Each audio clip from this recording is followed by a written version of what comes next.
Hi mga chiko! For today's mini vlog, may nagpadala nga sa atin ng pangmeryenda. Para nga mabuhay yung mga kuko ko, nagpalinis na din ako. Ay Rigo, may puyat siya nga na benging at chiyo, kaya naman late na yung may gising for today's video. Pagkagising ko nga today, sabi ng inda ko mga nakukano, dahil masunurin tamo, syempre mga antano. Dahil nga may kamerang nakatutok, konti lang muna yung lalagay ko, tapos pag wala ng camera, dadagdagan ko na. Charis. May natira nga pala silang ulam nung nag-almusal. Ayan, tuyo, itlog, at saka yung ginisang ampalay yun nung gabi. Tapos nagluto nga din pala sila ng bako. Ay Rugo, sesela na ako muna, makinilagang baka pala. Hindi ko nga alam kung bakit late ako nagising. Siguro dala na lang ng malamig na panahon. O dahil dakal kami pinipian yung misa na yaldo. Ay Diyos ko, magbawi ko palang tudtude, kubali. Totoo lang mga chiko, hindi naman kasi ako nakakatulog ng tanghali. Kaya naman kung madaretso man yung tulog ko pag umaga, talagang sinusulit ko na. Hindi ko nga alam kung bakit ganun. Pero yung iba masandal lang tulog na.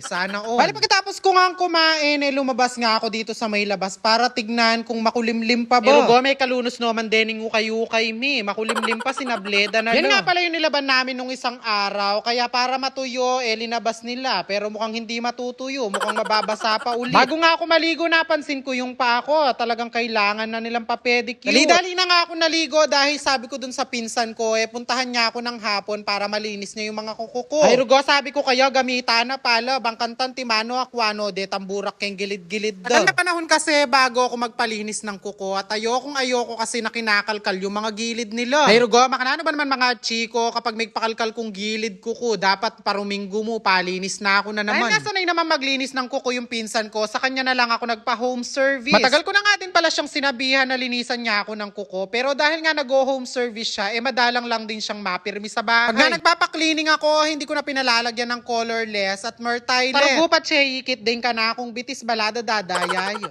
Bali kung gusto nyo nga pala magpa-home service dito sa pinsan ko, i-PM nyo lang po yung kanilang page at pupuntahan niya kayo. Pero nung taga ako malaw, talina ko po mag-PM. Diyos ko, alina ko hapuntan ken. Charis. Bali ito na nga pala yung naging itsura ng paa ko after malinisan. Ay Diyos ko, ala ng bahid ng nakaraan. At fast forward ko na nga mga chiko, nung gabi nga pumunta na dito si Kapampango dahil siya nga yung kasama kong magmimerienda sa may baliwag. Sabi nga kasi nung nagpadala ng Gcash sa amin, isama ko daw siya dahil lagi niya nga daw kaming napapanood. Ay Rugo mga chiko, lawin mo na at ila palang haluloko din video mi. Charis. Bali yung nagpadala nga pala ng Gcash sa amin ay hindi ko na i-mention. Bota kasi pa mention kaya dumugande ka no. Nang mga oras nga na to, bumiyahe na kami ng mabilisan dahil medyo makulimlim nga. Ay Rugo, may kapag merienda kaping manyaman, may lagnat na kamang kinabukasan. Bali dito na nga lang pala kami sa may Baliwag, Bulacan magmimerienda. At sa mga hindi nakakaalam, inilipat na nga po pala ang Hepa Lane. Dati kasi mga chiko, itong Hepa Lane na to nasa palengke. Pero ngayon nandito na sila sa may lagpas lang ng Save More. Pagpapasko na nga din, kaya heto marami na din nagtitinda ng puto bungbong. Bigla ko nga namis kumain ng siomay, kaya naman una naming pinuntahan ito nagtitinda ng siomay dito sa may gilid. Saktong-sakto nga yung pagkadating namin, kaluluto lang nung steam siomay. Ay Rugo mga chiko, pagkasubo